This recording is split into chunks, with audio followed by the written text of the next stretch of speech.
በስመ አብ ወወልድ ወመንፈስ ቅዱስ አሃዱ አምላክ አሜን። ውድ የጉባኤ ቤት ዩቲዩብ ቻናል ተከታታዮች ቤተሰቦቼ በቅዱስ እግዚአብሔር ስም እንደምሰነበታችሁ እያላችሁበት ሰላማችሁ ይብዛ። የስቡሁን አቋቋም በማሕሌቱ ጽናጽል አጣጣል ከሰራው በኋላ በአስተያየት መስጫና እንዲሁም በውስጥ መስመር ሌሎች የመልክና የነግስ አቋቋም እንዲሰራልን ብላችሁ በጠየቃችሁ መሰረት በዚህ የቪዲዮ ክፍል በሰማዕታትና በጻድቃን ወርኃ በዓላት እንዲሁም ንግሶች የሚባለውን ሰላም ለአብ ገባሬ ኩሉ ዓለም የሚለውን ዜማውን ቁሙንና መረግዱን በቀጥታ በማሕሌት እንዴት እንደሚባል አሳያለሁ። በመጨረሻ ከቪዲዮ መጨረሻ ላይ ማብራሪያ ስለ ምልክቶቹ እንዲሁም ስለ ማሕሌት ላይ እንዴት እንደሚባል አብራራለሁ። እናንተ ሰብስክራይብ፣ ላይክ እና ሼር እንደዚሁም ኮሜንት ሀሳብ መስተካከል ያለበትን በመስጠት ታግዙኛላችሁ። ካበረታታችሁኝ ከዚህ የተሻለ ስራ እሰራለሁ ወደፊት። ቀጥታ ወደ ዜማው እገባለሁ። ሰላም ለአብ ገባሬ ኩሉ ዓለም ለወልድ ሰላም ወለመንፈስ ቅዱስ ሰላም ለማርያም ሰላም ወለመላእክት ሰላም ሰላም ለነቢያት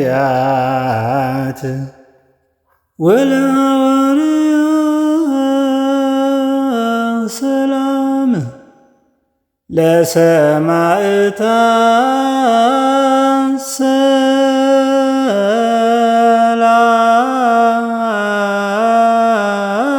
ሰላም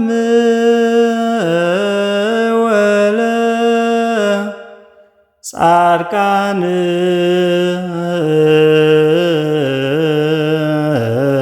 ሰላም። ደግሞአለሁ። ለሰማዕታት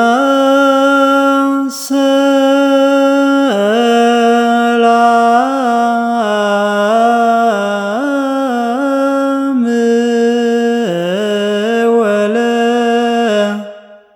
ጻድቃን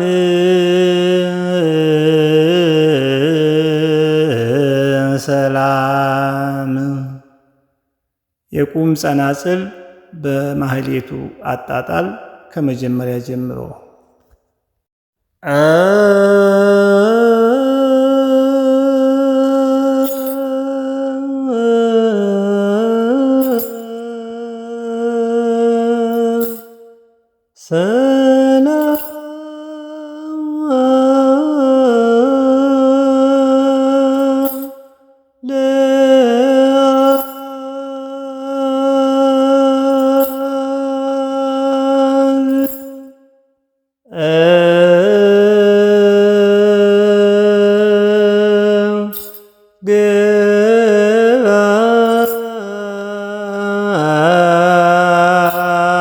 ገባሬ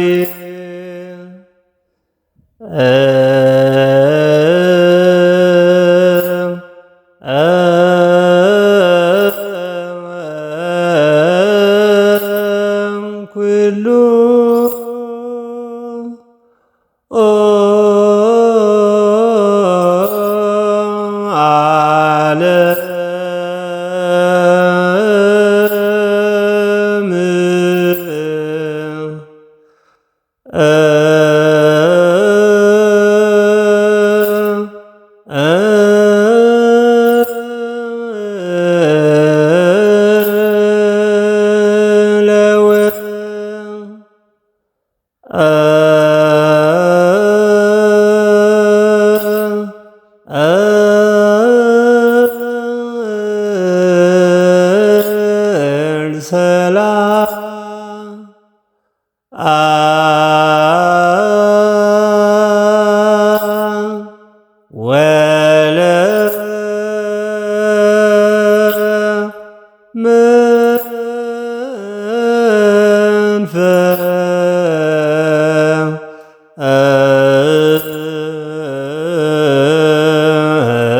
ወመንፈስ ቅዱስ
ጻድቃን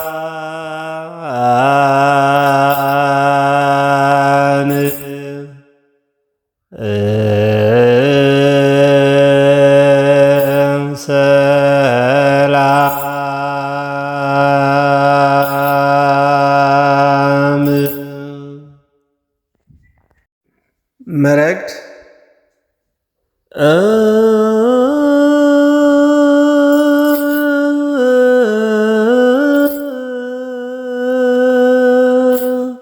ሰላም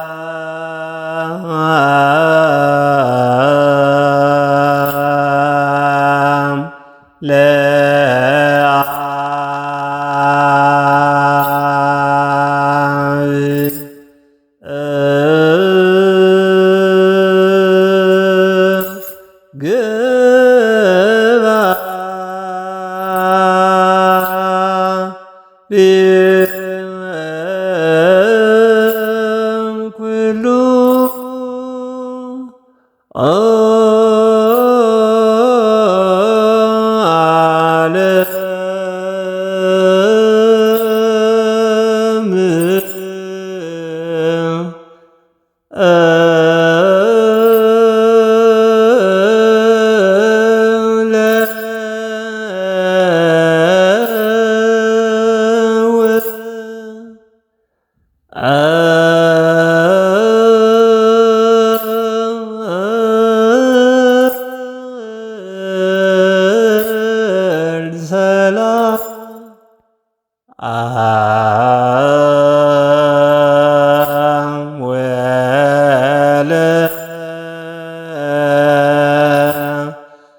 መንፈስ ቅዱስ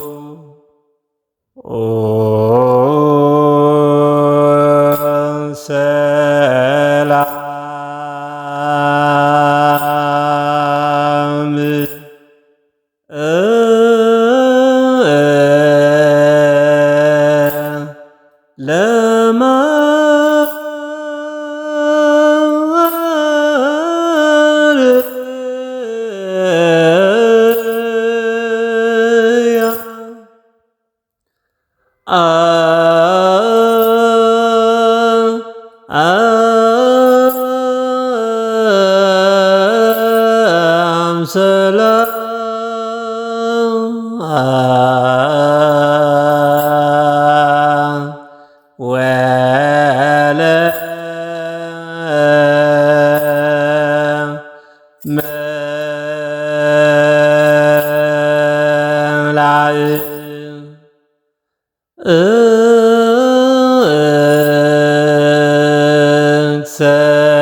ጻ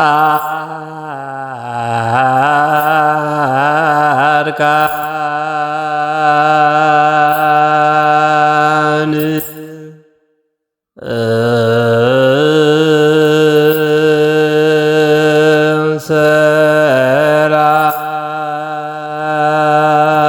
ሰላም።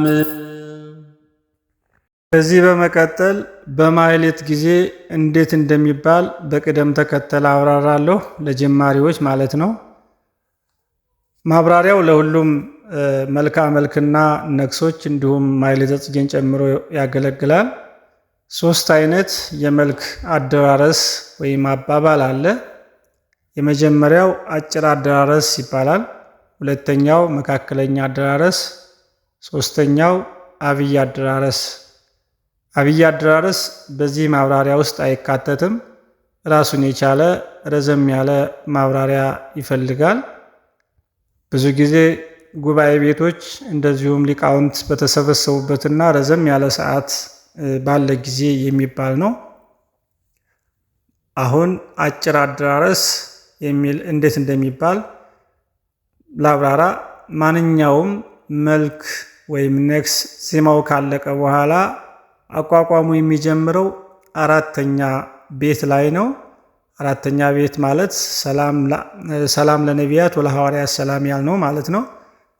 በቁም ነው የምንጀምረው። በቁም ሰላም ለነቢያት ወለሐዋርያት ሰላም፣ ለሰማዕታት ሰላም፣ ወለጻድቃን ሰላም ብለን አንድ ጊዜ በቁም እንጨርሳለን። ሁለተኛ እንመለሳለን። ሰላም ለነቢያት ወለሐዋርያት ሰላም የሚለውን ሁለት ጊዜ በቁም እንላለን።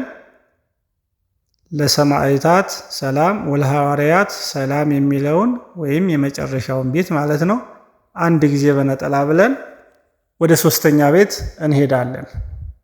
ሰላም ለማርያም ሰላም ወለመላእክ ሰላም ብለን በቁም እስከ መጨረሻ እንዘልቃለን።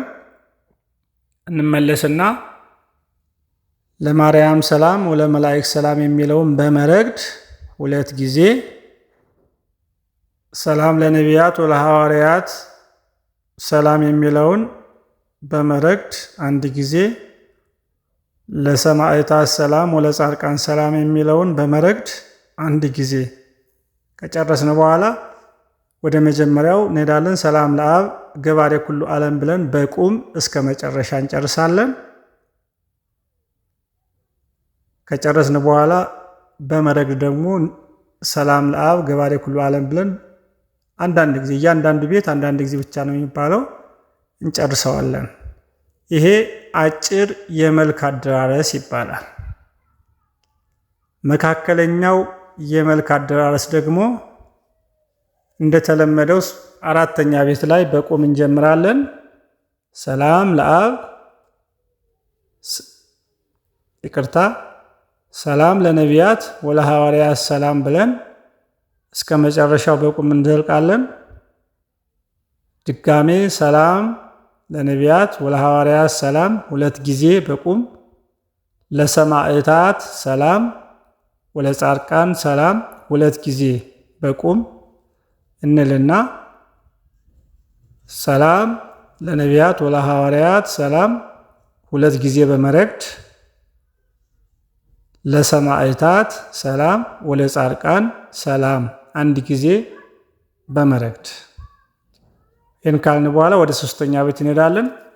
ሶስተኛ ቤት ለማርያም ሰላም ወለሐዋርያት ሰላም ብለን እስከ መጨረሻ ወለመላእክ ሰላም ለማርያም ሰላም ወለመላእክ ሰላም ብለን እስከ መጨረሻ በቁም እንጨርሳለን።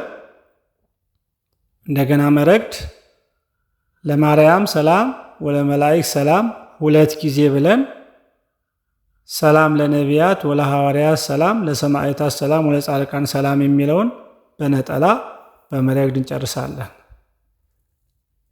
ከዛ ሶስተኛ ክፍል መጀመሪያው ላይ ሰላም ለአብ ገባሬ ኩሉ ዓለም ብለን በቁም እስከ መጨረሻ እንጨርሳለን። በመረግድ እንደገና ሰላም ለአብ ገባሬ ኩሉ ዓለም ሁለት ጊዜ፣ ለወልድ ሰላም ወለመንፈስ ቅዱስ ሰላም ሁለት ጊዜ፣ ለማርያም ሰላም ወለሐዋርያት ወለመላእክት ሰላም 2 ጊዜ፣ ለነቢያት ሰላም ወለሐዋርያት ሰላም 1 ጊዜ፣ ለሰማዕታት ሰላም ወለመላእክት ሰላም 1 ጊዜ ብለን እንጨርሳለን። መካከለኛ የመልክ አደራረስ ማለት ይህ ነው። ይህን ቪዲዮ እስከ መጨረሻው የተከታተላችሁ ተከታታዮቼ በእግዚአብሔር ስም አመሰግናለሁ። መጀመሪያ መግቢያ ላይ እንደተናገርኩት ያቋቋም የጸናጽሉን ምልክቶች ማብራራት አንደኛው የመጨረሻው ክፍል ነው ብዬ ነበር፣ ግን ቪዲዮ ስለረዘመ በሌላ ቪዲዮ መለሳለሁ። ለዛሬ በጣም ይቅርታ ጠይቃለሁ። ሀሳብና አስተያየት ስጡኝ። አጠቃላይ የመልክ አቋቋም እንዲሁም የዚቅ በጥቅሉ ወሳኝ የሚባሉ የአቋቋም ምልክቶችን ራሱን ችሎ በቪዲዮ እሰራለሁ። በያላችሁበት ሰላም ሁኑልኝ። እግዚአብሔር ይስጥልኝ። ሀሳብና አስተያየታችሁ እገዛችሁ እንዳይለየኝ። ከዚህ የተሻለ ስራ እሰራለሁ። ሰብስክራይብ፣ ሼር እና ኮሜንት በማድረግ የእናንተን ድርሻ ተወጡ። በያላችሁበት ሰላማችሁ ይብዛ። ወስብሐት ለእግዚአብሔር ወለወላዲቱ ድንግል ወለመስቀሉ ክቡር። ይቆየን። አሜን።